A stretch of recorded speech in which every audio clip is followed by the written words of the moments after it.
Welcome to Lobo Living Room. I see a lot of faces here that I've seen at other Lobo Living Rooms, but for those of you who are fortunate enough to have this to be your first Lobo Living Room, I want to tell you a little bit about them.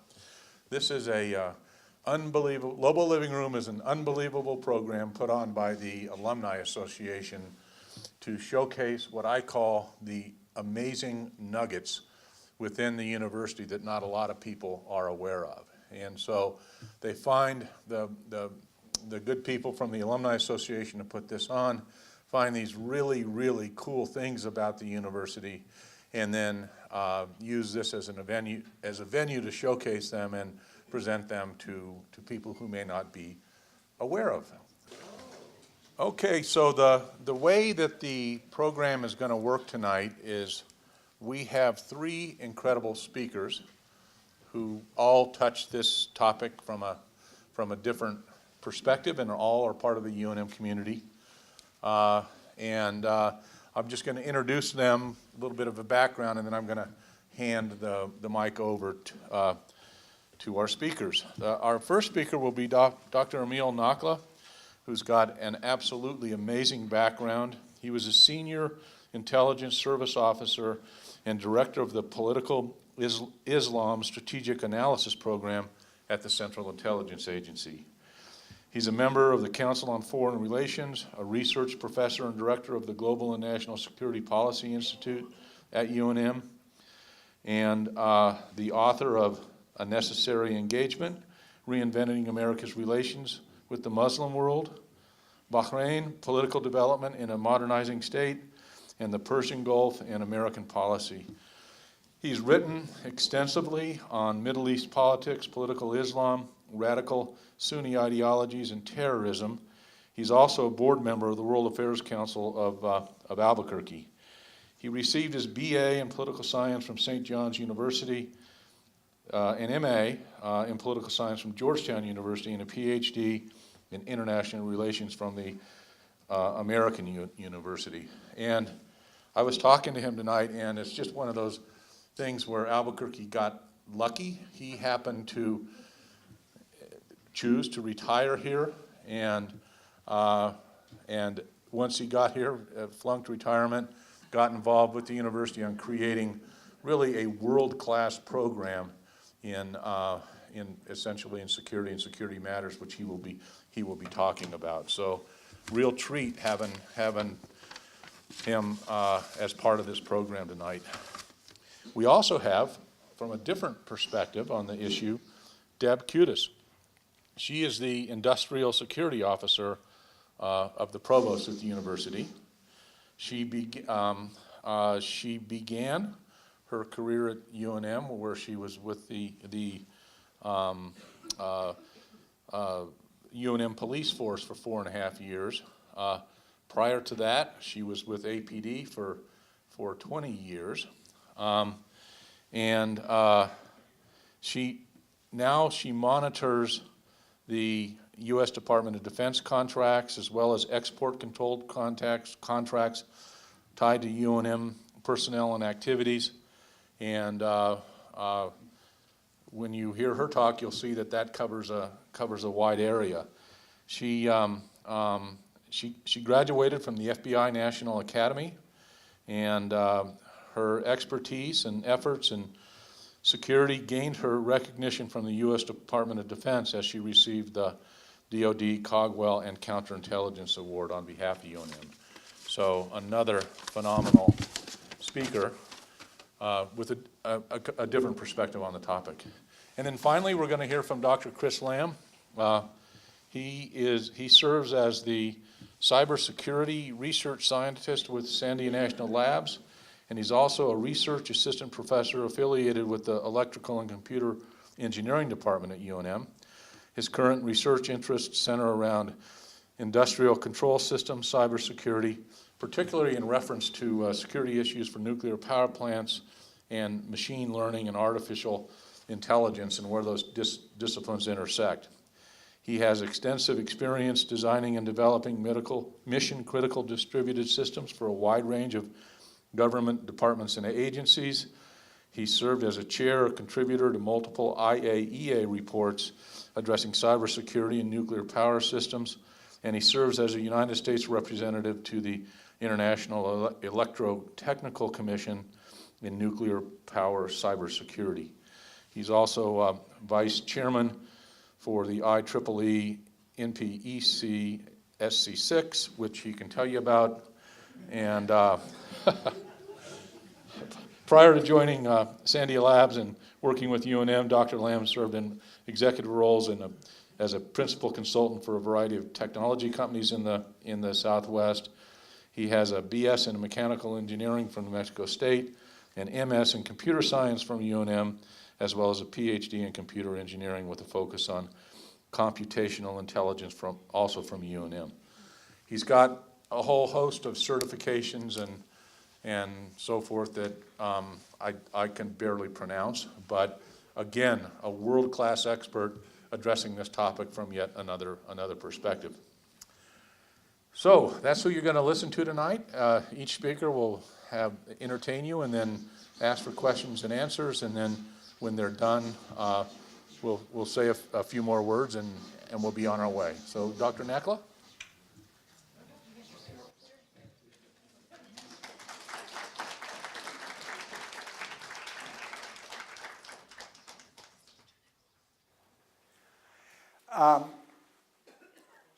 Thank you, and I'm very happy to be here tonight with my two colleagues, Chris Lam and Deb Quidis, and I have worked with these two fine people for the last few years, and I'm honored to share the podium with them tonight.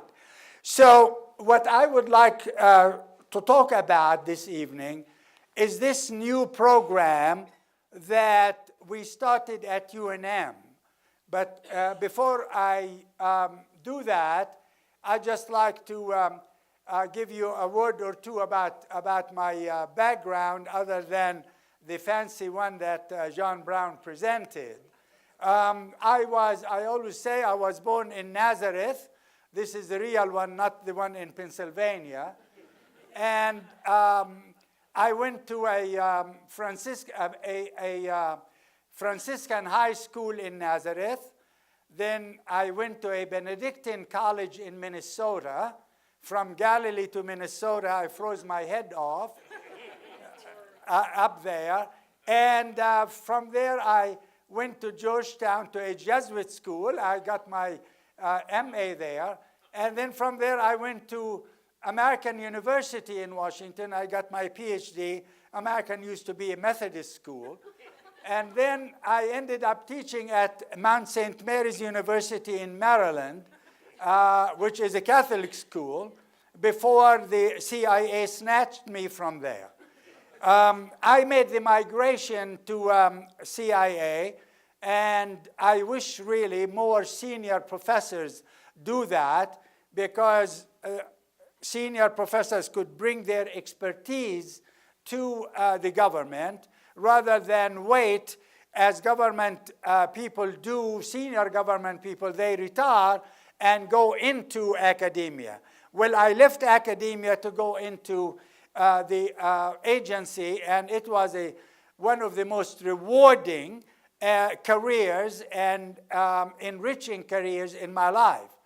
And so when we left there, I don't know how I ended up in Albuquerque, but we came to visit, the first time to visit my son, who was a graduate fellow up at Los Alamos, and he's still there now. And the first time ever, 20 years back, my wife looked at Albuquerque and she said, "That's where we are going to retire." I said, "Why Albuquerque? Why New Mexico? I don't know a damn thing about this place." And she said, excuse my French, and she said, well, it reminds her of the outback where she grew up in Western Australia. But I said, there are no kangaroos here, for God's sake. And so, well, the rest is history, because one day, the last day of my work at the agency, I turned in my badges, and the following day we got in the car and drove across country to a house that we had just bought here in North Albuquerque Acres in Albuquerque. And we have enjoyed living here. But then I got to know, slowly but surely, UNM. To be very, with all due respect to all of you, I knew nothing about UNM. To me, it was like a backwater university.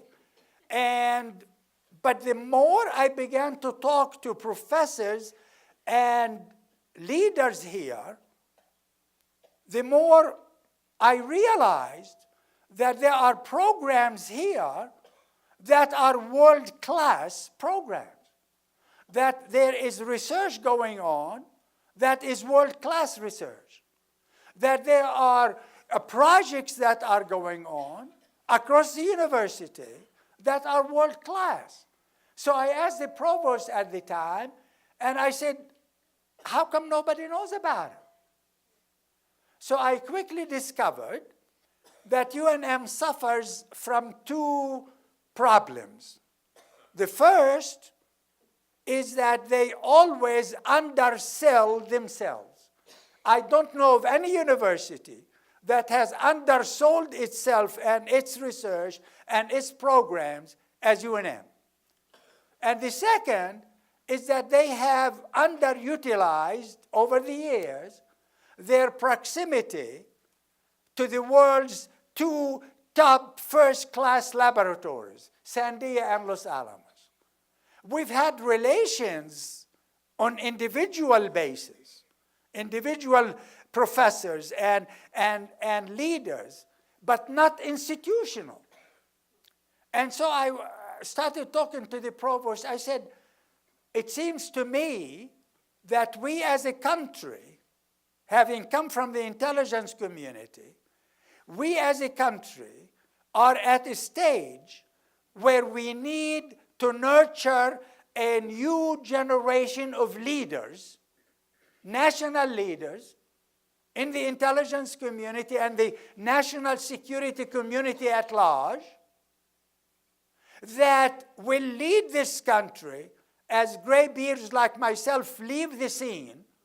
We need this new generation to take over. And we need this new generation of leaders to reflect America.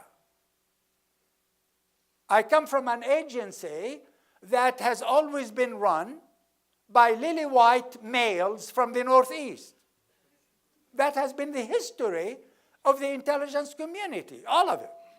NSA, CIA, DIA, all those intelligence organizations. But that was, they recruited from Harvard, from Yale. Yale was a big school for recruitment. From Harvard, from Yale, from all those big universities. Well, they were mostly male. I'm very happy to say that the first director in the history of CIA is a woman now, Gina Haspel. And this is the first time ever. And the United States, in 25 years, will become a majority of color people. That is, a majority of people of color across the country. And I said, if the intelligence community must reflect America, then UNM is a uniquely situated university to offer this opportunity because of its richness in the diversity of its programs, academic and research and teaching programs across the university, and the diversity of its population. And so we started with these principles, right?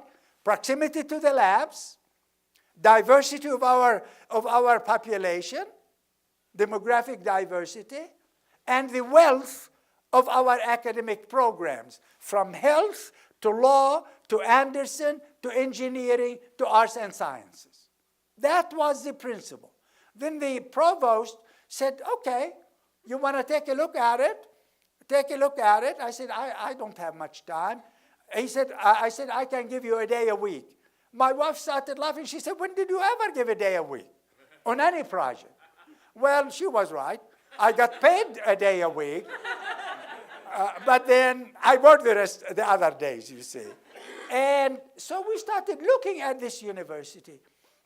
I mean, it's very, very impressive. So we said, okay, if you want to capture national security, global and national security, you have to have those in mind, and you have to have a broad definition of national security. Not like the old days of espionage, but it ranges now from cyber, and Chris will talk about it, and this whole evening is really focused on that, from cyber security to terrorism, to economic and food and water security, to unemployment in Africa. Many of the refugees in the Mediterranean are economic refugees. Some of them are war refugees from Syria and other places, but many of them are economic refugees from Africa. So what happens in Africa affects us here and affects the citizens and the businesses in New Mexico. So that was the principle. So then we began to develop this program. We have a program at the undergraduate level in global and national security, and it started with a grant from DIA. In fact, the first grant, the NSSP, 10-year grant, it will expire this year, from the DNI, Director of National Intelligence. It was first for 5 years, and then was renewed for another 5 years, and will end this year. Then we just got a grant 2 months ago. It's called Critical Technologies Studies Program. It's a $2 million grant for 3 years. A consortium of universities from here. UNM is the lead university, and then smaller universities across the state. And so this basically for teaching at the undergraduate level. And Chris will be teaching a course in that as well. So we have this structure that the Board of Trustees of Regents has approved unanimously to create a GNSPI, that is a Global and National Security Policy Institute, out of the Provost's office. This institute, I was roped into directing it. So, and then it's the umbrella structure. And under it, we have the NSSP, which is the Undergraduate National Security Studies Program. We have the CTSP, which is the Critical Technologies Studies Program. This is a new $2 million grant. And then we have also additional programs in relation with special relationship with the intelligence community, basically designed to offer our students more opportunities to work in the intelligence community.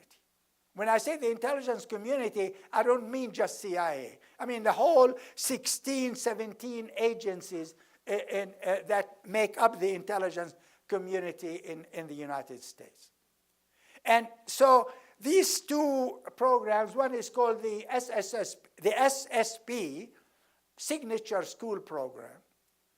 CIA decided to start this program, and they began with UNM, and UNM was the first school and the only school for 1 year to be in that program. They came in here, they met with all the deans and chairs across the university, and they were very impressed with the academic program, both research and teaching, that UNM offers. You know, from accounting to law to health to engineering, all kinds of fields in engineering, arts and sciences, all kinds of arts, all kinds of sciences. And then they looked at the demographics of our student body, and they looked at the support from senior management, which they got, and then they looked at a pattern, how many we have had over the years in the intelligence community. And I was amazed how many UNM graduates, I would say easily I cannot tell you exact numbers. First, if I knew them, I would not tell them to you. But I can roughly estimate about 6, 7 dozen UNM graduates. So about, 70, 80, 90 people over the years from UNM who served in the intelligence community, right? So then they decided to establish this program. This program is still continuous. And what this program does is basically increase the competitive edge of our students, excuse me, in seeking jobs in the intelligence community. Because our students have to compete against graduates from Georgetown and from Yale and from Harvard and from many other schools, right? So they have to compete. So this is for recruiting to help our students get jobs, right? And basically, it's about the students. It's not about me or you or what our political ideology is all about at all. It's about our students. And my question to those faculty members who kind of push back, I say, do you want your graduates to drive Uber, or do you want them to have senior leadership positions in the government that serve the United States, that serve the citizens of this state, and that serve the world? And that's basically the idea. And the last one, this is called VIAB, Visiting Intelligence Officers Program. We have at UNM, we have a diplomat in residence. So every 3 years, we have an active diplomat who comes here at UNM, and he or she, we call him a diplomat in residence. So they advise students who are interested in working in the Foreign Service or the overseas and so on. And we're just starting next year, beginning in June, a senior intelligence officer in residence, to advise students if they have any questions about working for the intelligence community. A person has already been selected, and I was really thrilled to know the other day, I got a call from the agency to tell me that they interviewed and approved this person. That person got his BA from UNM. He's a UNM graduate, and then went on to get his MA and PhD somewhere else. But he is a UNM undergraduate. And so he will be here for 3 years. It does not cost us a penny because the agency pays his way. And he will be advising students if they have any questions about working for the government. And so these are our programs. Then I want to talk to you tonight very briefly about this master's degree program. This professional, we call it Professional Masters of Science in Global and National Security. Again, Chris teaches a course. He was one of 2-3 faculty members who started in this program before we've had a degree, on the promise that we will have a degree. It's basically online. It's units. We call them a module that is 6 graduate hours online. Any one of you can take it. We have no restrictions on age and no restriction on background, because it's interdisciplinary. So the requirement to get into the program is you have to have either a BA or a BS degree in any field. That's it. We do not require a GRE, graduate record exam, and it does not require a thesis at the end, because every course has a project in it. Students have to have a project to present a project in this program. And the labs were very enthused, or still are, about this program. And in fact, I don't mind telling you that we got seed money. I got seed money from Los Alamos for 3 years to help pay the faculty to develop and teach these courses. That's all it goes to. Doesn't go to anything else. We get that much money every year. $50,000 pays for the faculty to develop these courses and teach them. That's it. And Sandia is very seriously considering that now. And so the idea here is that it's interdisciplinary, it is online, it's primarily for the workforce, although our students take it.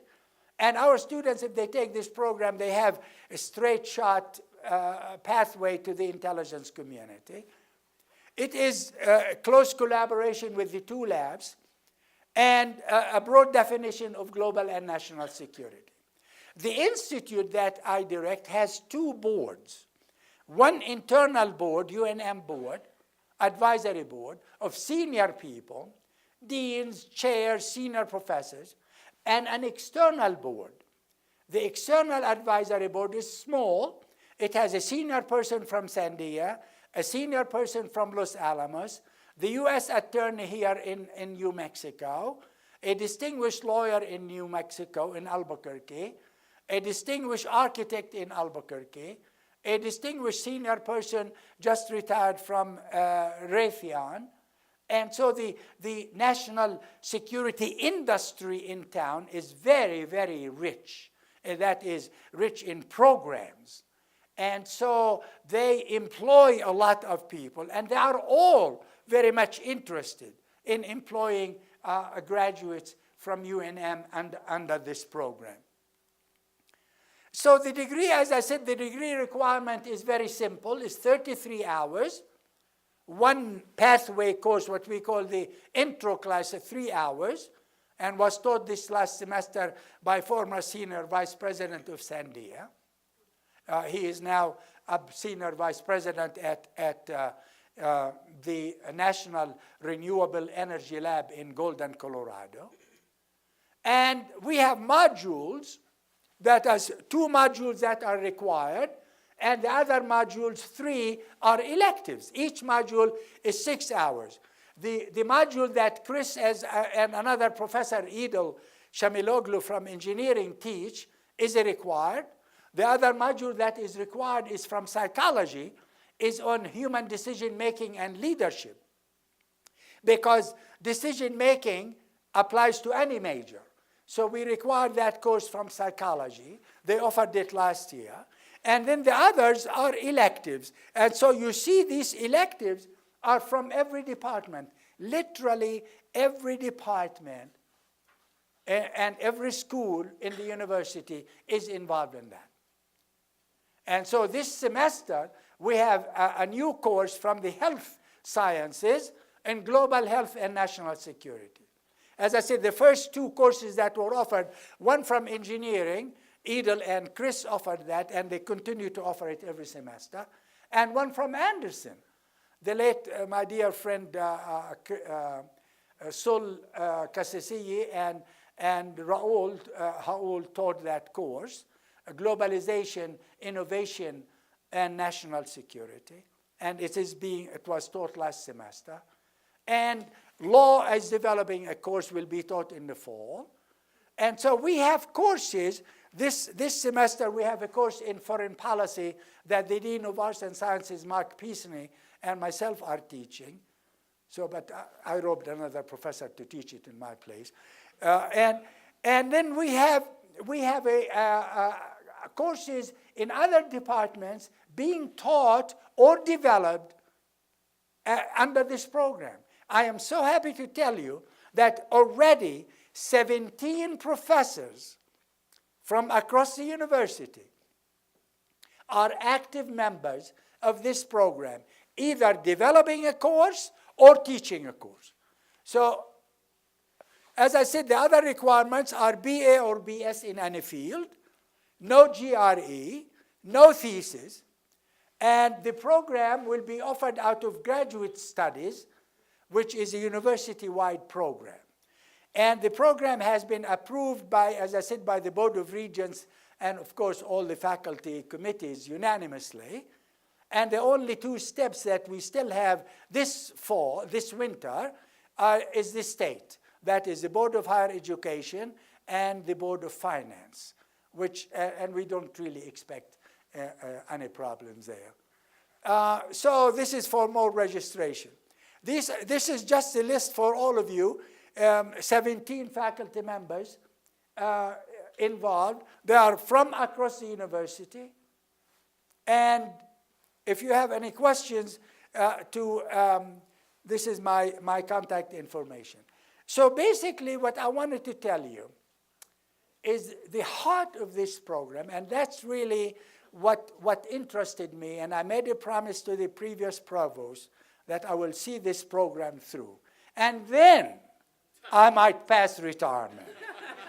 Although my wife doesn't believe it, and then I don't believe it either, really. I continue to write.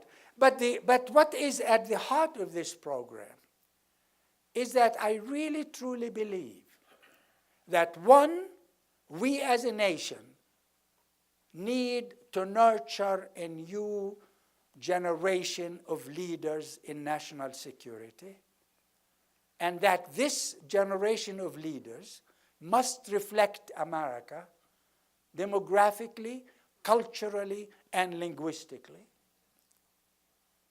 And third, that UNM is particularly situated to produce this generation of leaders. This is not hyperbole. Deb and my other friends know me. I will not say it if I don't believe it. And I'm too old and too secure to BS my way around. I just don't do that. I really, truly believe that. Because when you look across UNM, and that's what a problem that always bothers me, is that most of these programs are stovepiped, and other faculty members don't know about it. So I asked the dean in particular school, well, if your other faculty don't know about it, how do you expect your students to know about them and benefit from them? So we are trying to break these stovepipes and have this approach, and that's what I told the provost, the previous provost, that this activity has to come out of the provost office. It cannot be associated with any one particular school. You know why? Because based on my experience, if it is associated with any school, the other would say, oh, that's engineering. Oh, that's arts and sciences. Or that's Anderson. Or that's health. Or that's art. Or that's law. So they don't play. And I said, the idea is to get every school involved because that's what our national security demands. And here I'm on my soap opera box. I mean, we need this generation of leaders. You know, when I left the agency, it's way much better now. But when I left the agency, at the senior level, I must admit, please forgive me, I was one of very, very, very few of what I call hyphenated Americans. I mean, rare. Now more and more people like me are there. And that's good, because that's what this country is all about. That's what made this country great. And so this is the final point, is that those of you who received that book, the prize is called the David Sanger, by David Sanger, is The Perfect Weapon, is on cyber and the history of cyber in this country. David Sanger is a very distinguished writer for the New York Times. And today he made news, this very day, because in an interview this morning on CNN, he admitted that he was the journalist whom President Trump called from Air Force One after that story about the Trump Tower meeting to try to convince the New York Times that this is fake news. Well, the rest is history. Thank you very much.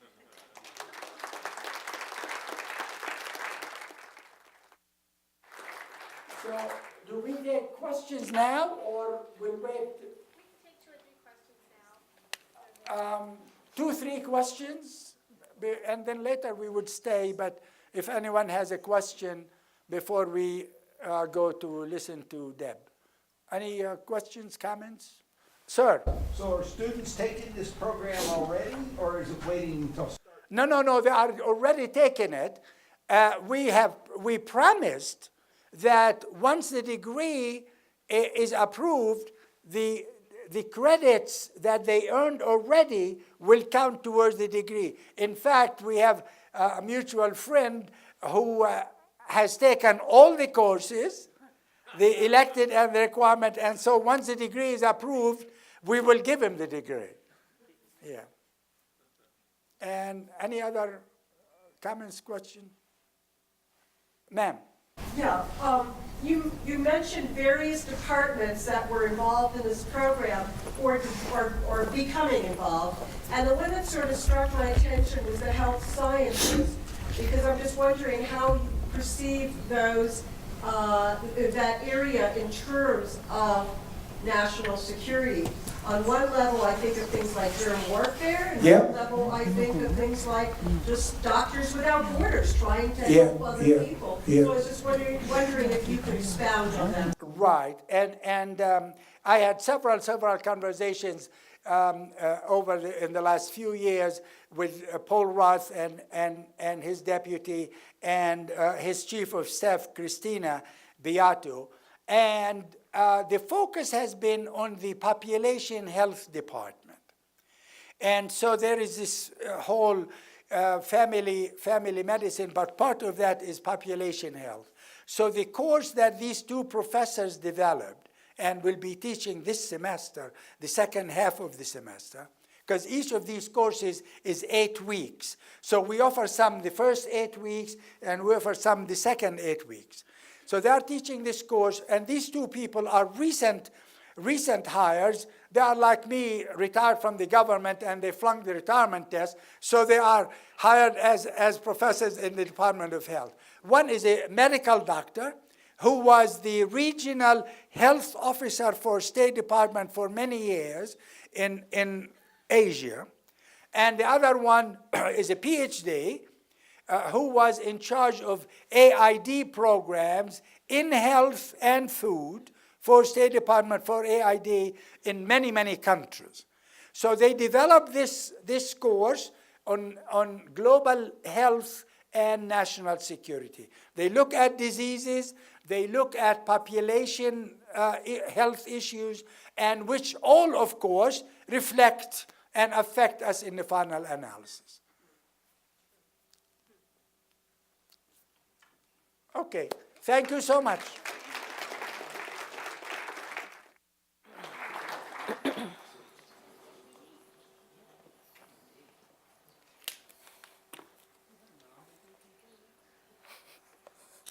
Good evening. I am so honored to be asked to speak at the Living Room series and to share the stage with two brilliant men who I highly admire. And I told Susan, I don't want to go after them. I don't want to go before them. So she stuck me right in between them. So I am not a technical person. I cannot tell you how your computer is hacked. I was a cop. I can tell you why people want to victimize you, and I can tell you how to hopefully protect you from being a victim. So if you ask me a technical question, I'm going to defer to Dr. Lamb. Okay? So there are two kinds of people in America today. Those who have experienced a cyber attack and know it, and those who have experienced a cyber attack and don't know it. Which one are you? So I am the Facility Security Officer for UNM. Why does UNM need an FSO? It's because we have a top secret facility clearance. So we can apply for contracts and grants up to the top secret level. We are a cleared defense contractor, like Raytheon, Boeing, Northrop Grumman, Honeywell. Most people don't know that. So we work on classified contracts, export control contracts, as Dr. Nakle said, world-class research. I am the liaison between UNM and the Department of Defense, FBI, Homeland Security, and all these other folks. In 2016, UNM received 2 of the highest awards the Department of Defense can give in terms of security, the Cogswell Award and the Counterintelligence Award. So I use these 2 awards to convince the government to give UNM contracts, right? If we take security seriously, that's who they want to work with, right? And there's only 5 universities that have ever received both awards. So I'm very proud of that. Now, what is my job? It's called the Industrial Security Department, right? The publisher perish, right? That's what you're laughing about? Or something else? Oh, the first one, yeah. I used to put people in jail. Now it's my job to keep people out of jail. Okay, and that's harder, actually. Publish or perish, that's what faculty lives by. So you can imagine the regulations that they have to follow in terms of classified and export control contracts. The regulations are that thick. And if they violate them, especially knowingly, they can go to jail or made to pay million-dollar fines. So it's my job and my export control officer. So it's called the Industrial Security Department. There's 2 of us.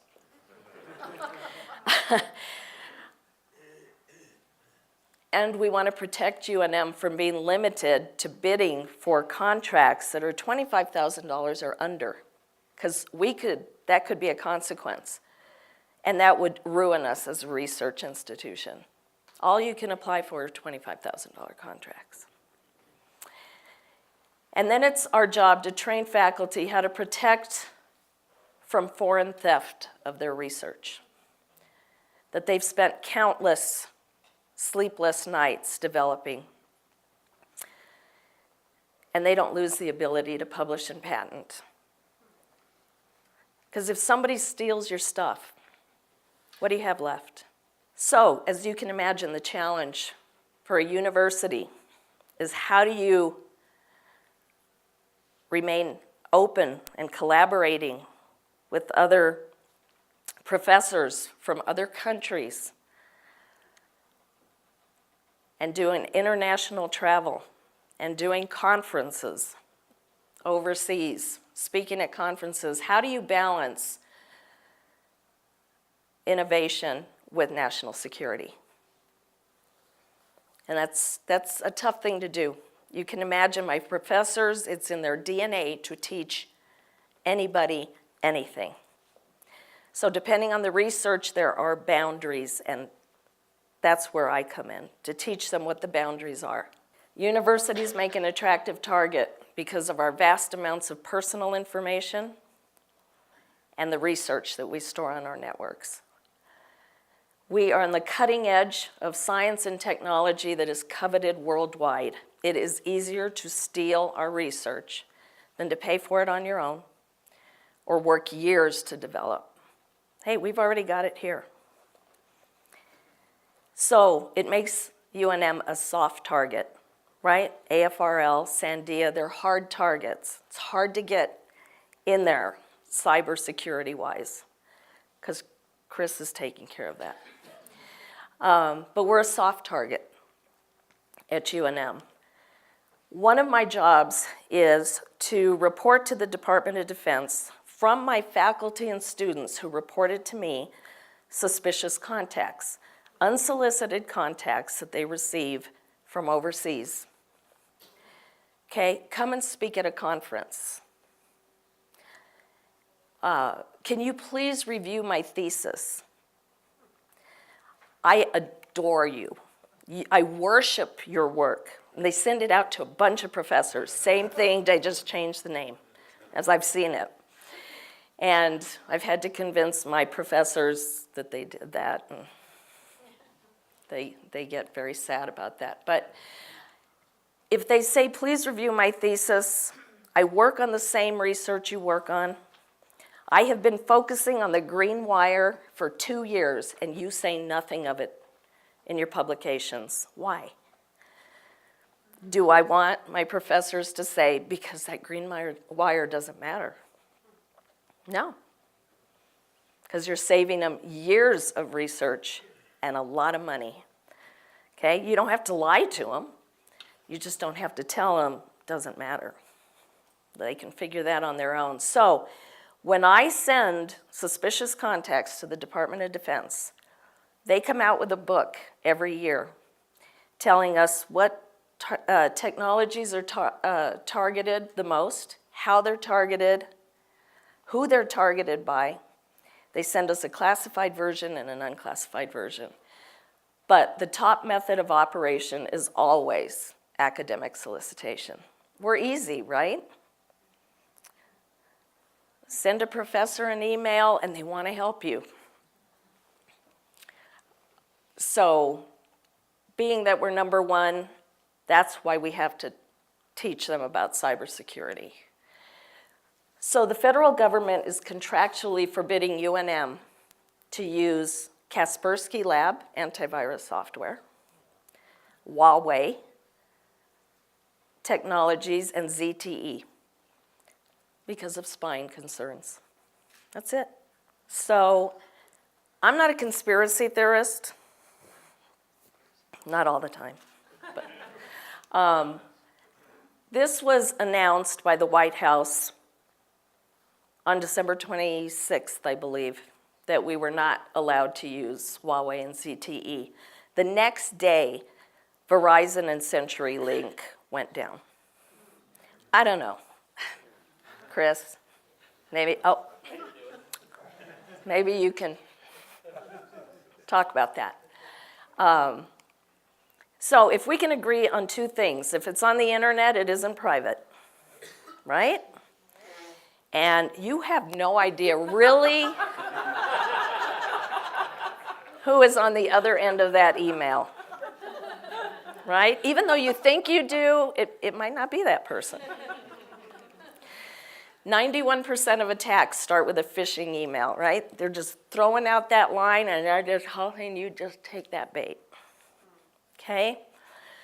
The same security measures apply with your computer, your cell phone, right? We have antivirus on our computers, right? How many of you have it on your phone? And you use it, very few. And you use this just as much as you use your computer. And then social networking. I don't have a Facebook because I will click on those cat videos. And a lot of times they're viruses, so I'm not going to put myself in that situation. But our faculty's information is out there, right? They're going to brag about themselves, right? But it also makes them a target. This is one of our professors here, another brilliant man. Anyway, March of 2018, 320 universities in 22 countries were hacked by Iranian government hackers. They targeted 100,000 professors and succeeded in compromising 8,000 of them. Stole $3.4 billion in research. And what they did was they studied each target like this, sent them an email, pretended they were other university professors interested in their publications, and then they sent them links to malicious websites that would mimic the professor's login page.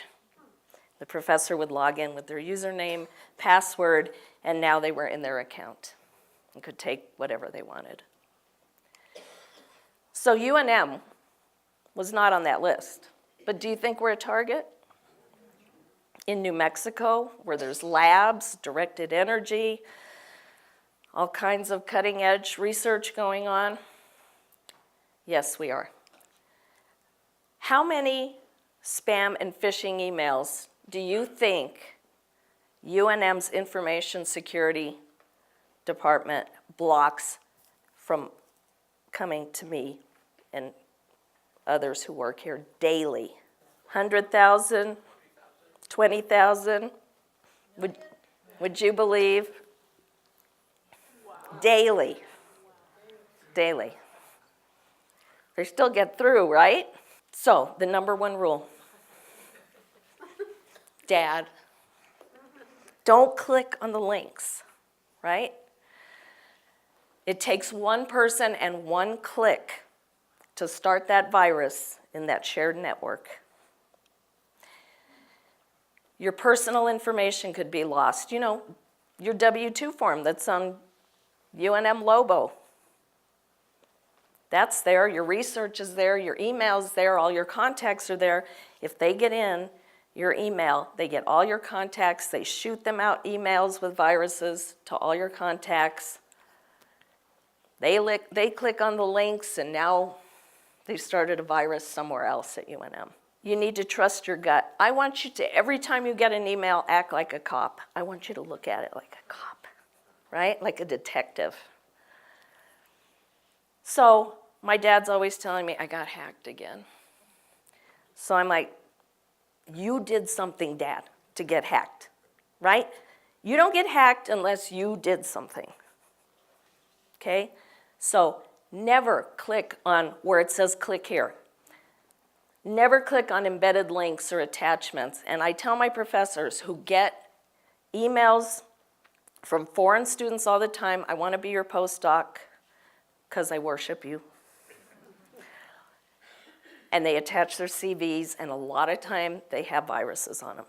So if my professors are interested in that student, they send me the email, and then I can find out if there's a virus on that CV. So they're pretty trained not to click on those CVs now. Never give personal information to anyone over the phone or internet unless you started that conversation. If I asked you what your Social Security number was or password, would you tell me? No. And we're face to face? No. Right, then why would you give it to somebody over the phone or the internet, right? Nothing is free.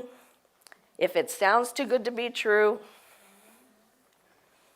and even if it's from someone you know, call them if it doesn't look right and ask them if they sent it to you.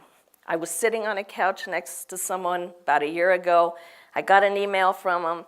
I'm like, no, they didn't send me that email. So they're just sitting there. So they had been hacked, and I was one of their contacts. Trust your gut. Your gut is never, ever, ever wrong. This is my favorite phishing email. I always ask people, what's your first clue? So what it says is, hello, the university is having a salary increment program again this year of an average of 2.5%. The Human Resources Department, I hear laughs already, evaluated you for a raise on your next paycheck. Click below to confirm and access your salary revision documents. Yes, that started at HSC. They called me up and they go, is this at your campus yet? So what's your first clue? It's not real. We don't get raises.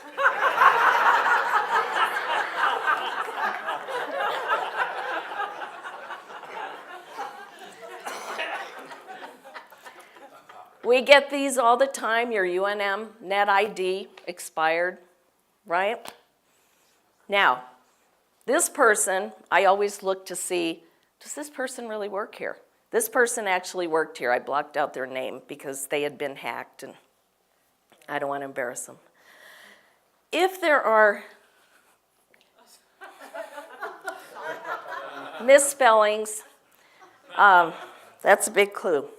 So if you, this is that same email, if you get your mouse and you just hover, don't click on it, just hover over the link, it'll tell you where it's really going. And this is actually going to the UK. Okay, it wasn't from UNM. I could go on and on with tips, but if there's a generic greeting, sense of urgency, spelling errors, poor grammar, you're a victim of fraud, oh my God. Rule of thumb, if you are ever asked for personal information, it is a scam. It is a scam. A vishing email is where they send you an email without links and they go, call this number because your credit card's been compromised. That phone number is not real. You look up the phone numbers before you ever call a phone number that comes on your email. Taking your PC hostage, always back up your computer with an external drive. And then when you're finished using your computer, unplug it, okay? Because you know how the crypto virus, send us $400, we'll send you a key to unlock all your things again or all your stuff is lost. If you pay them, it doesn't guarantee you're gonna get your stuff back. And if you pay them, they're gonna do it to you again.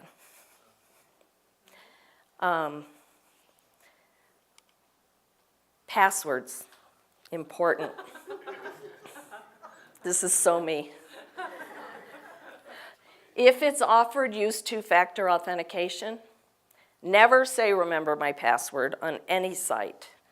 Use different passwords for your accounts. People don't do that, they're very lazy.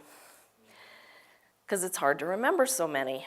Change your passwords immediately if you were compromised. And never use passwords on the public Wi-Fi. And I have like a really short video I'm going to show you about passwords in a minute. But if you have been a victim of email fraud, report it.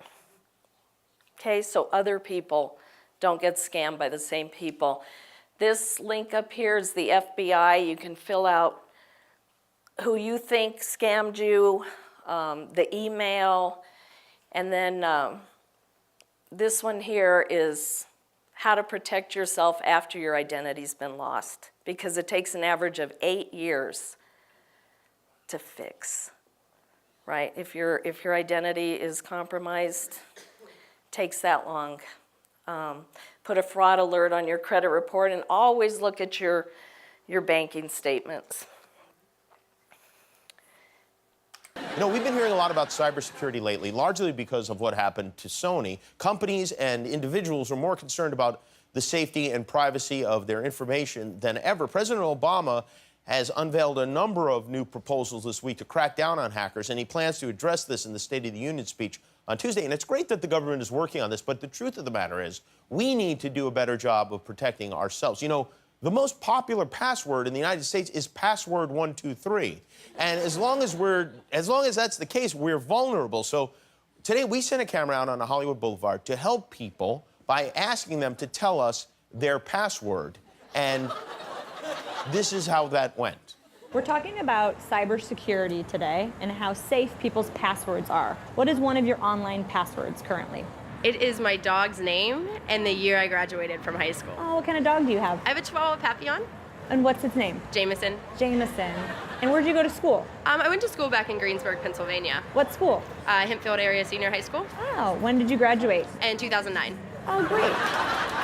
It's like my cat's name and then just like a random number. Okay. Have you had this cat for a while? Yeah, she's my childhood pet. Aw. And what's her name? Her name is Jolie. Jolie. So like a password of yours would be Jolie and then a number. Yeah. Like number 1? Like my birthday, Oh, when is your birthday? June 12th. Oh, nice. And what year were you born? 95. Oh, great. So Jolie, 6/12/95. Yes. Got it. So you mean to give my password right now? No, I cannot do that. But we all want to know what it is so we can tell you if it's strong or not. Oh my goodness. Let me think. Okay, one is Tel Aviv. Yeah. 468, and then Israel. It's only 3, but it's for me it's strong enough. Ireland, 1, 2, 3, 4. Gemma, 1, 2, 3. Spelled Gemma. Well, most of them are Italian. Oh, beautiful. Yeah. Like what's a good Italian password? My grandma's name. What's your grandma's name? Maria. Maria. So Maria is your password? Oh yeah, now you know my password. Oh yeah. Yeah. Well, the important thing is they learned a terrible lesson. All right. Any questions? That's good, that's good. She said, what's your password? Yes, sir. What about clicking on attachments? Is that okay? No. No? Okay. Attachments. How about clicking on attachments? So no click here, no attachments, no CVs are typically the attachment that my professors want to click on. Yes. What about password management programs where you have all of your passwords in one system, have to remember only one password? I'm always worried that those are targets for hackers. I'm going to defer to Chris. Yeah, they're great. I'm sorry? You should definitely use them. Okay. Serious? Yeah. I mean. Yeah, absolutely. Okay. Yeah. Yeah, they'll use encryption algorithms based on your single password to encrypt all of that information. And some of them are designed so they don't actually share it with any centralized servers at all, and it's all resident on your devices. So it's a much better alternative than using the same password or telling people your passwords or that kind of thing. Your own files with all your passwords in them. But hackers don't go after those systems? They do, but that information is hard to acquire because they would have to go after those systems and then also get your password to your information to be able to access it. So they can access your encrypted information, but they can't do anything with that. Nice. Thank you. Yes. There is a link to report scams for UNM. Could you tell us what that is? I know that I saw it on one of the other presentations, but Yes. If I always tell people if they get a bad email that they're supposed to send it to spamdrop@unm.edu. And I've been told information security goes through those and hopefully blocks them from continuing to go out to other people. Spamdrop@unm.edu. Yes, sir. Yeah, I'm a contractor with UNM. I received an email from somebody who works with one of the departments at UNM. The only reason why I didn't click on it, the reason I deleted it was because when I looked at it, it had the wrong phone number. And usually when somebody and then the thing too is that the logo wasn't right, so I just deleted it. Wow, brilliant. That's what I want you guys to do when you get an email. Look, that's what I want. Oh, he said that he got an email from UNM. It was a person in one of the departments that I've known. But the only reason why I didn't click it was two things. It had an attachment. The other thing was I know the person's number by memory, and it was off by one number. Otherwise, and it had the logo. And the logo was just a little bit off because I work in marketing, and so I'm really good at recognizing stuff like that. But I deleted it today. I also called that person to let them know too that it was a phishing person. I left a message. I never got a response. That's another thing. If you think you've been hacked, notify all the people in your contacts and then change your password, okay? And then they should probably do it too if they clicked on it. But I want you to be just like him. Thank you.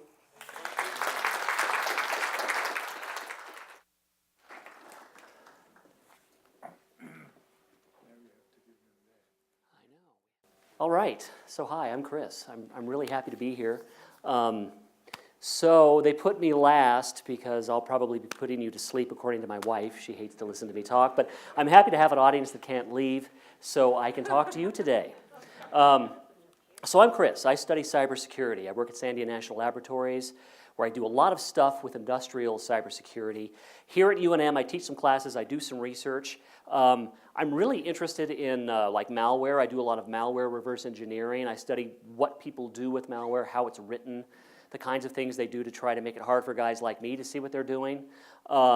I look at large-scale kind of nation-state campaigns and complex criminal campaigns to kind of see what their tactics are, the kinds of things they're trying to do today, that kind of stuff. And so today we're going to talk about advanced persistent threats. And so what are they? APT is the usual acronym that is used for these, and I use the acronym because advanced persistent threats is way too long for this slide, and I couldn't make it do this if I had the full term. So they started in about the mid-90s. Nation states did this. They kind of started doing these really complex campaigns when people realized that cybersecurity was kind of a big deal, and a lot of computers are in the world, and we're probably going to have because we don't want people to think we screwed up. So that's the usual definition, but we're going with mine today. So why is this happening? Why do we have countries pursuing cyber really as an instrument of national policy? So cyber is really cheap when you compare it to other weapon systems, right? Like a Tomahawk cruise missiles, I think 1.2 million. I think an F-22 is, I don't know, like the cost of an aircraft carrier or more, since we only made 10 of them or something. Tanks, expensive. You can see them coming. You know where they're coming from. They have to drive to you. Cybersecurity, cyber weapons, offensive cyber weapons, you don't see. You can't tell who really sent them to you. That's hard to do. You can't really look at a program and say, oh, this was written by Frank over here, in the Soviet Union. He works for the GRU. What a jerk. You can't see that stuff. Now, we do cyber attribution, but it takes time. You've got to get a lot of samples, and I'll talk about that. I'll go through a Russian group a little bit into some detail. So plausible deniability, you can establish that too, right? So one of the things that the Russians really like to do now is they will take malware that's freely available on the internet or you can buy, and then they will kind of put their own special sauce in there, and they'll release it into an organization of some kind. And the organization will look at that and think, oh, it's just this regular old malware, who cares? But it's not, right? And this is what they've been doing in the Ukraine for the past few years. It's really hard to get power in the Ukraine because the Russians run essentially their power infrastructure today. And that's the approach they used. They used a commercially available, well, commercial, like black market. You can't really go buy it. It's illegal to buy, but you can buy it. And so they bought it, and they put a lot of special malware in there, a lot of neat communication protocols, and they put it in the Ukraine. And they've been using that malware to put all kinds of different malware payloads in there over the past few years.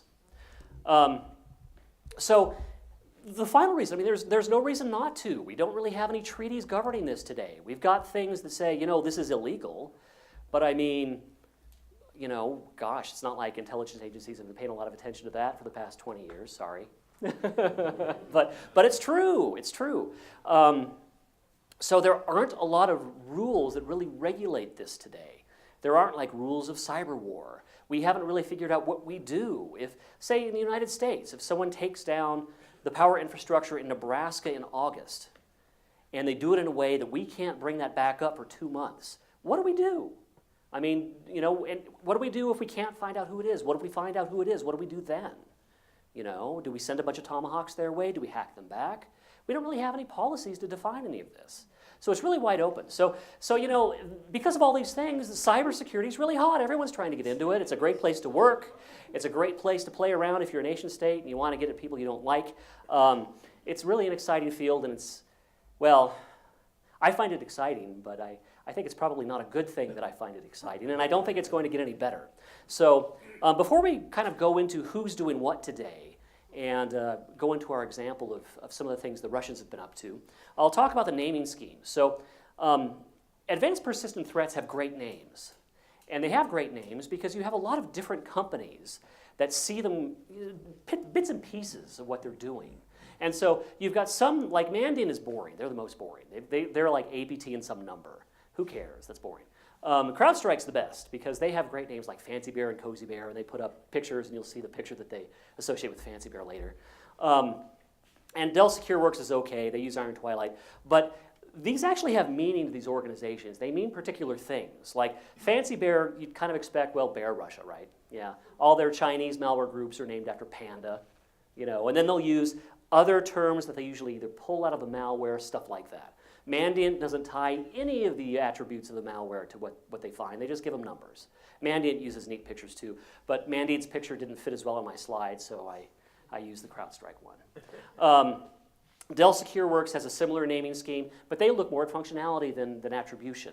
Because even when we do attribution, it's kind of hard to do with full certainty unless you've got someone in that organization who will come back and tell you that, yes, in fact, we did this.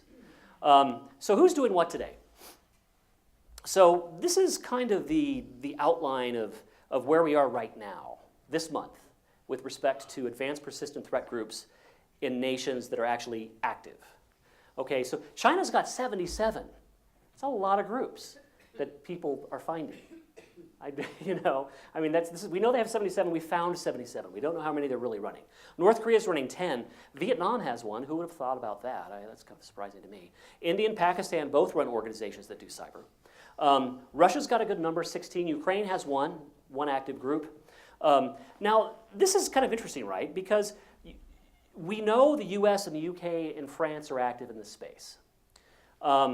We don't know, we don't know much about what NATO countries are doing, because NATO countries have taken, a different approach than China and Russia, and things are structured a little differently. And I'll talk about that in just a second here. And we have a lot of stuff going on in the Middle East as well. Iran is really active. We have PLO activity coming out of Gaza, targeted against a variety of different groups. Now, this is just the active nation-state groups, right? There's ideological groups out there. There's criminal groups that are fairly sophisticated today. But the difference here between China, Russia, and NATO is really kind of interesting to look at. So NATO countries work together. Most of the stuff that they do is is done in collaboration. They share a lot of information. They share how they do things. And we also have a more integrated kind of mission structure that we use in organizations, just in government, okay? China and Russia are different, especially Russia. Russia's organizations are run much more like fiefdoms. They're not necessarily talking to each other. They're not coordinated. It's not that they're not technically savvy, but they're not working as closely together as the NATO countries do. And they've taken a different approach. The NATO countries have decided, if we're going to do this, we don't want to get caught, right? But Russia and China doesn't really care that much. They want to be effective. And their perspective is that, if people know we have this capability, that's not necessarily bad for us, right?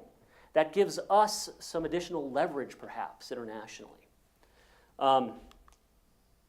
So we do attribution, but it's hard.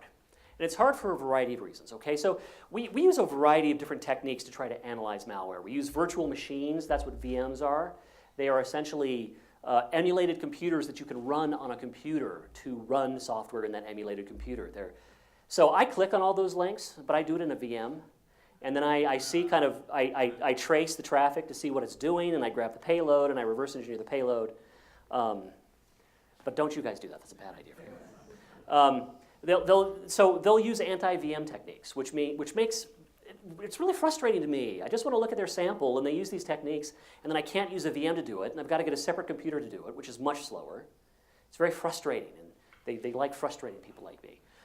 They'll use anti-debugging techniques. So one thing you do when you've got a piece of software and you don't really have its source code, you just have its machine code, is you'll use what's called a binary level debugger. And what that will do is attach to a running program. And it allows you to stop the execution of the program and look at the machine code and see what kinds of things are going on in there. So when people use anti-debugging techniques, what they're doing is looking for particular flags to indicate that that program's being run in a debugger. And if it is, they just exit. It's also really frustrating. They'll obfuscate things. They'll put in lots of junk, right? That's really hard to parse through and read, like junk strings.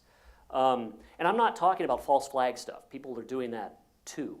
That's just kind of starting, and people are getting more sophisticated with that kind of thing. They'll encrypt stuff.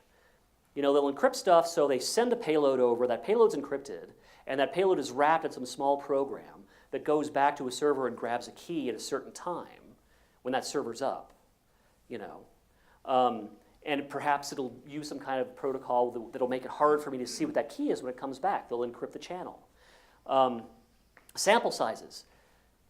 So one of the reasons it takes time to do attribution is you've got to get enough samples of the malware and enough samples of things that have been attacked to be able to compare them, to see what kinds of things are common between those individual samples. And you tie that back to events, and you do things like, people will make mistakes where they'll use a command and control computer someplace in multiple campaigns, and you can tie that computer to a person or an organization. That's how you do this attribution. So sample size is a problem. If you don't have a lot of samples, it's really hard to do attribution. So I talked about the Russians and their tactic today of using regular malware and then kind of enhancing it to do more nasty stuff.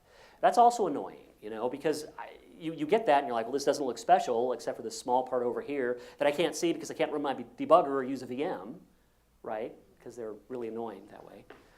So those are the challenges with attribution. So how do we get around this? You have to do all kinds of really annoying things. Like you have to go in and actually change ones and zeros in certain sections of the program in very particular ways to remove certain tests or to remove the consequences of those tests if they fail. You take out those tests, eventually you can hopefully get to a program that will run in an environment you can analyze it in. Time, getting samples, being able to spend time on a sample to see what it's actually doing. Static and dynamic analysis are two different approaches that you can use that really yield a lot of information. And those kinds of things are how we identify viruses and the kind of malware that you see every day, right? So static analysis is just looking at a program. Programs are put together in particular formats, and they contain lots of interesting metadata about how that program is supposed to run. And you can look at that and oftentimes get information that you can use to tie other programs to that particular infection in the future. Dynamic analysis is what a program does, right? Once it's running, does it go back and try to talk to somebody? What does it do on the computer? How does it try to actually maintain persistence there? What kind of stuff is it interested in? You know, those kinds of dynamic things are really important. People are starting to use machine learning and artificial intelligence to identify and rectify these kinds of things. But that's still hard because remember the whole sample problem we had? If you're going to run artificial intelligence over malware, you've got to have malware samples of a sufficient magnitude to be able to train your artificial intelligence to be able to recognize malware, but we don't have that many samples, right? So this is hard to do. It's not a great domain for it yet. So you do all of these things. You leverage your time to try to wait for somebody to screw up, right? And somebody eventually makes a mistake, and you can start to trace things back. So you end up over time with this kind of amalgam of information that ties all of these different things together, and eventually something that will happen that allows you to pull a thread and kind of see where it all leads just immediately, and that's how it always seems to work. So let's talk about Fancy Bear. Fancy Bear is a group out of Russia. They have a variety of different names, APT28, Sophacy Group, Czar Team, Pawn Storm. They are affiliated with the GRU. There's another group that I'll talk about in a second called Cozy Bear. I'll tell you about that shortly. They're active as of 2018, although we have actually indicted 7 members of the GRU that are active with this campaign. We did that last October, which I know you're kind of like, oh, so what? They're in Russia. It's not like we have an FBI office in Moscow that's going to go arrest them. But since the United States works very closely with Interpol and has various treaties with countries to do extradition, that also means these guys can't travel anymore. So they don't get to go on vacation in sunny places. They get to stay in Russia for the rest of their lives. And it's probably not also great for their career, right? I mean, if you travel a lot for the GRU and people know what you look like, it's kind of not good for the GRU for you to be working for them anymore. So they were indicted on a variety of different charges. And so, those guys, sorry, their career is over and they don't get to go on nice vacations. So they've been active since 2014. They've had about 20 campaigns that we know of. The most notable ones I've listed here.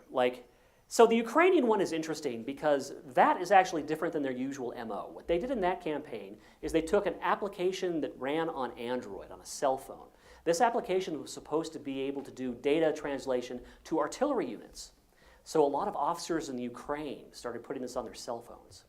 Well, the Fancy Bear guys put malware into that software that allowed them to geolocate all of those phones whenever they wanted to, which is fabulous when these guys are trying to use this application. You know they're close to that artillery piece, right? You just send some missiles over there and you don't have an artillery piece anymore. And that was actually very effective for the Russians. It didn't work out so well for the Ukrainians. This group was involved with the DNC hack and also the International Republican Institute in 2018. Now, the DNC hack is really interesting to me because Fancy Bear got into the DNC. They were pretty aggressive about it. They used a spear phishing campaign to do it. And people always use spear phishing because it always works. Spear phishing is the best. So they used a spear phishing campaign and got in. And they started just pulling emails, and they hacked John Podesta and grabbed all his stuff. But what they didn't know is Cozy Bear had already been in there. Cozy Bear works for the FSB. Cozy Bear is the FSB. They're APT 29, and they'd been in there for a year, just kind of gathering intelligence, doing their intelligence gathering thing, you know. And then these bozos walk in and just burn everything down and steal emails, right? Great, that's great. These poor guys at the FSB have been working this for a year, and they just got totally burned by these bozos from the GRU, right? And the way the way that these guys behave, it's amazing to me, because especially the Fancy Bear. Fancy Bear goes after targets that the Russian government doesn't like, and it's obvious. I mean, they've gone after the International Olympic Committee, the drug testing organizations that tested, you know, Russian athletes, to try to change sample results, right? I mean, come on, who else is going to do that? They went after the Eastern Orthodox Church. I don't know if a lot of you are aware, but there was a schism between the Moscow Patriarchate and the Ukrainian Patriarchate, which is actually a bigger one. And the Ukrainians were asking for independence. Moscow didn't want that because it would decrease Moscow's prestige, the Patriarchate in Moscow. And so this group was like, okay, screw it, we'll just hack the church. And that's what they did. And they went after the Eastern Orthodox Church in the Ukraine, and they hacked some other people too, but this was the primary target. German and French elections. They went after the Germans in 2017, and the French at the same time. It was Merkel and Macron's last elections, but people were prepared for that time. So I liked what the French did, because the French actually, as opposed to just exposing them, what they did is they just kind of watched them get into systems, and then they gave them a bunch of garbage. They gave them like some stuff that just looked really innocuous, but they would put in stuff that looked really sensational but was just complete garbage. And so they stole it and thought it was great, but it was just crap. So this is Fancy Bear. Now, there's also personas associated with these poor guys. Guccifer 2.0, I don't know which one of the 7 guys that were indicted was playing that guy. Fancy Bear's hack team. I mean, come on. At this point, they knew that they'd been made. You know, they're just having fun, I guess. Anon Poland is a persona that they use to try to influence Polish elections. So the way that they usually do their thing is spear phishing and exploit kits with typo squatting. Now, typo squatting is, say, if you're going to CNN.com and you type, you know, CNM, well, there actually is a CNN, maybe that's a bad example. CNP, I don't know, something that's close to N. So they'll buy a domain there and say they'll make it look like CNN. So you get there and you think you're actually at CNN. Okay, no problem. And so you'll go and do your thing. But at the same time that you're doing that, they'll use what's called an exploit kit to try to attack the browser you're on. And that exploit kit will run a variety of different exploits against your browser while you're there until, you know, eventually they'll, hopefully, they hope, find something to be able to then install something on your computer, right? Now, they have extensive use of what we call O-days. Now, O-days means these are 0 days. We call them O-days because we're lazy. But what it means, though, is it's a flaw that's just been discovered, so there's no patch, right? So you can't block an O-day.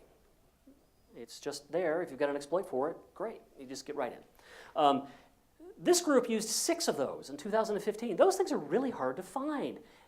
And they're expensive if you buy them. You can buy them. There's companies out there that pay security researchers to find these. They'll buy them from the researchers and then resell them. Zerodium's one, Zero Day Initiative is another. Azimuth, I think, does it in Australia. But there's a variety of these groups. And they pay a lot of money for these. You know, a 0 day on, say, an iPhone is going to cost you $250,000. That's what goes to the researcher, right? So if the researcher is getting $250,000, you know someone's spending like $1 million, because you've got the researcher getting money, you've got the company he sold it to that's going to mark up on that, a significant one. So this stuff is expensive, and if people are burning 0 days like that, you know they've got some serious resources. Either they're buying their 0 days, or they're finding them, and finding them is hard too. They use 6 different implants. We've recovered most of the implants that they've used over the years, but they've used customized command and control against each implant. And so what they'll do in a campaign is they'll pick some implants, they'll customize the command and control for that environment, and then they'll try to insert it into that environment in some way. And they use tailored persistence as well. So persistence is, you know, once you get on a computer, you want to stay there. So you want to try to be creative with how you do that so people can't knock you off. And there's a variety of different strategies that people have used to do that over the years. They also use a lot of that anti-everything. anti-VM, anti-debugging. They use all of that, a variety of different techniques to do it. And they try to build their code so you can't pull those defensive techniques out without fundamentally changing the behavior of the program. So how do we know that these guys are Russians? So targets, right? That's kind of a hint, but that's not a high confidence thing. Implants, we've gathered these implants over time, so we know that the same group has been hitting all of these targets over the years because they've been using the same implants to do it. They've been using the same kind of counter-analysis techniques. They also have used what they call close access teams. So what they do with these close access teams is if they have a target that they've been able to compromise kind of, but they can't really get the kind of access they want, they'll send a team in to hack it from a physical location close to that target. Well, I don't know if you guys remember a few months ago, there was a group of Russians that were targeted out of the Netherlands that were identified as being GRU, and this is them. They had actually gone to the Netherlands to attack some facilities in the Netherlands, and then they were going to go to Switzerland because they wanted to change the results of the Novichok tests that had come out of London. And so they were caught doing that. You put all of this together, and sometimes you couple this with some intelligence that you're able to gather through human sources, and you can identify these groups. So that's one group, kind of a quick kind of summary of what the Fancy Bear guys do and have done, and what they did to the Cozy Bear guys, poor guys. But it's getting worse. People are getting more sophisticated about this. There's more people entering this particular arena. More countries that don't necessarily have the resources to do this kind of thing are really starting to invest in it to be able to gain this kind of capability. Groups are getting better at doing false flag operations. This is where you actually deliberately try to plant malware from, say, another nation. So it looks like somebody else has been doing that. And these guys tried to do this with the IOC attacks, with Olympic Destroyer. They tried to make it look like it was North Korea that was attacking the Olympics. It wasn't, it was the Russians. But they were very successful. The initial reports that came out for the first few weeks pointed the finger pretty squarely at North Korea. People are going to start targeting cyber-physical systems more and more. So far, we've seen nation-states using this kind of thing for information collection, for harassment, intelligence gathering, that kind of thing. That's going to change because you can use these same capabilities to attack power plants and hospitals. You can attack water systems. Albuquerque is built on a hill. If we don't have power to our pumps, nobody drinks water. So these kinds of things are the kinds of things that people are going to start to do with these systems, especially countries that feel like they have nothing to lose and they have plausible deniability, right? Weapon systems. So people are going to start using these kinds of techniques to attack weapon systems, certainly. People already do this kind of thing to try to attack drones.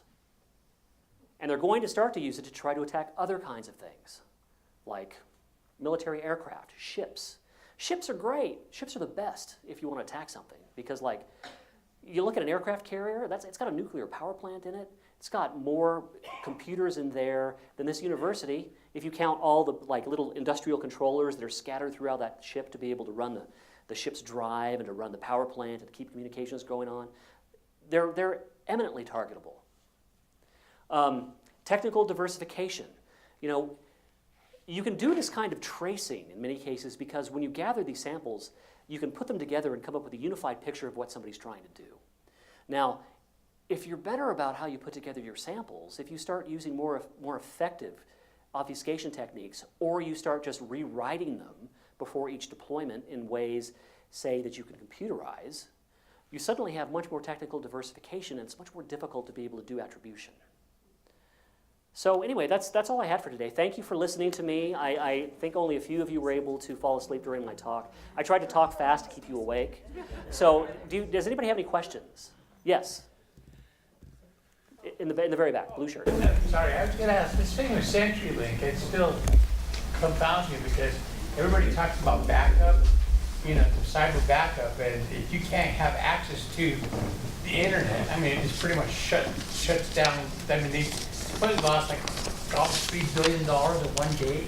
Yeah, that was pretty significant. But I've heard different things that it wasn't attacked, but they're saying probably said it was from China, but they was probably thinking the Russians might have done that. So I was just curious if you had any knowledge on that? I don't know anything about that, honestly. I mean, it could have been, but I look at something like that and I think that there was no real strategic objective to it other than to just kind of annoy people. So if I was an external intelligence organization, I don't think I would burn assets to do that necessarily. But who knows, man? Fancy Bear does all kinds of stupid stuff. I mean, hard to say. Yes? I wanted to ask you about Mr. Robot, and you've seen it in... Oh yeah, I love Mr. Robot, yeah. Yeah, and that what I understood is there was a lot of truth to the way that they did the hacking, that they had a lot of... They do a pretty good job. I mean, you know, it's hard to portray that kind of thing in TV. And there's kind of a group of people, it's kind of a hobby that they have. They'll look at how people try to portray kind of technical stuff and hacking in movies and TV, and they'll then kind of go in depth at what's on the screen and really explain that to you. And so they actually use real tools in Mr. Robot. You know, that you'll frequently see something called Nmap that is actually a real scanning tool that you use to scan systems for vulnerabilities. The approaches they use are pretty good, you know, but it's always kind of over the top, that kind of thing. It has to be entertaining. You know, to do this kind of stuff, it takes a lot of grunt work, a lot of time, and a lot of effort, and you can't show that. You can't like, oh, look, he's in a dark room again typing at a keyboard for 8 hours. Yay, how exciting. You know, no one's going to watch that. Yes? I was wondering if in relation to the leaking of the emails in regard to Hillary Clinton right before the election, if there was any role by the types of groups you're talking about. And a related question is, I know that sometimes Julian Assange's name has been used, and what has his role been in any of this? So I don't know anything about what Julian Assange has or hasn't done, you know, in respect to that particular incident. Yeah. You know, but I mean, Fancy Bear is the group that acquired those emails. It's pretty widely regarded as being the case. Yeah. Mm-hmm. And also releasing them at that time? I don't really know much about that. You know, I think that was kind of interesting. I mean, there's a lot of moving parts to that whole campaign. You know, and these guys played a role in that, but there's a lot of other stuff going on too with respect to disinformation and stuff like that. Yeah. Yes. So Fancy Bear, are they directly affiliated with the Russian government? Yeah, they work for the GRU. Yeah. GRU is military intelligence. Yes. Yes. How are we doing in this country in terms of having backups that don't rely on internet? Oh, you can ballots, or I think we probably had nuclear-powered aircraft carriers before we had internet. So yeah. Do we still have these kind of backups that don't rely on internet? So voting systems are a completely different disaster. And you know, they are not very secure. I am not familiar with any kind of campaigns that have successfully persecuted voting systems. There's been some statistical evidence that some of that stuff has happened in the past few years. But yeah, that's a tough question. I don't know what the solution to that is. You know, people are digitizing not necessarily because, you know, in many cases you want to, but you have to, because it's so expensive not to do it now. That you're in a position, if you want to continue to do the things that you need to do, you need to digitize that. And you see that in elections, you see that, you know, in industrial plants, you see it everywhere. You know, nuclear power plants, stuff like that. Yeah, you know, a lot of the world has moved to fully digital systems. We haven't. We're in the process of doing some of that kind of thing. That's one of the reasons why I do so much international travel, because I spend a lot of time with operators in these plants to talk about what they're doing right and what they're doing wrong, so we can take those lessons back here. Yeah. Did you have a question back there? A lot of what you said sounds fairly dire from, I guess, a security standpoint. Would you say that countermeasures, or however you might look at it, ways to deal with these security threats are keeping pace in any way with the kind of threats posed by groups like Fancy Bear and nation states and other actors? Well, yeah, actually, you know, cybersecurity postures in typical computer systems have really improved over the past 10 years. And, you know, Microsoft used to get a lot of gruff about their operating systems. back then. But they take it really seriously. And they've done a really good job of really tightening down their systems. Now that said, when you look at organizations, I mean, a lot of this is just based on hygiene, man. Are you applying your patches? Do you have good policies in place to be able to save passwords from being stolen and reused? You can have very secure computers, but if you don't have that hygiene in place, if you don't have those policies in place, people will just steal credentials and just log right in, and it's, so I have something like, in the past 10 years, I think I've had like 10 or 12 of my accounts hacked. They've been released in data breaches and whatnot. And I'm constantly getting, I think I had 2 last year. So this information gets stolen. People get in, they steal large password files, they then take it somewhere and they run essentially large-scale computers with GPUs on them to be able to go through these files, and they guess. Usually educated guesses, but they guess. And they'll break a lot of these. And when they can find, say, a username and a password, especially if that username is an email address, that's the best, because everybody's usernames are email addresses. And if you have someone's email address and their password, you're going to do what's called credential stuffing. You go to all of the big sites you can think of, and then some that most people don't use, but some people might, and you credential stuff. And you automate that, and then you try to get into these accounts, and you try to get people's information. That's why you need to use 1 password per company, and that's why you buy a password manager, so you don't have to remember that stuff. I can't remember any of that stuff. I've got like 70 or 100 passwords I need to remember. They're all unique. I can't remember that stuff at all, so I use a password manager to do it. Yeah, how are we doing on time? We're kind of getting there. Okay, I'll take a couple more questions, I guess. Yes. Yeah. What do you think about the saying that given enough time and wherewithal, anything can be broken? Well, I think that's usually pretty true with computer systems because they're really complicated. But with other things, it may take a lot more time than you've got. Yes? Just a question, I guess the emphasis on privacy ever since the Snowden leak and things being legislated like the GDPR in Europe and the EU, is that going to have a negative impact on national security in the U.S. if we do legislate for privacy? Oh, I don't think so. Those kinds of agreements, when you've got one country with one set of privacy laws and another with another set of privacy laws, I don't really know how that kind of thing is necessarily enforced. I think right now the precedent is that you've got to be able to adhere to the laws of the country in which you do business, which is why the GDPR is affecting us so much, why you have to click on those really irritating, we use cookie things everywhere. I don't think it's going to have any negative implications on national security at all. I think it's a good thing overall, yeah. That's it. I think I'm going to... Thank you very much.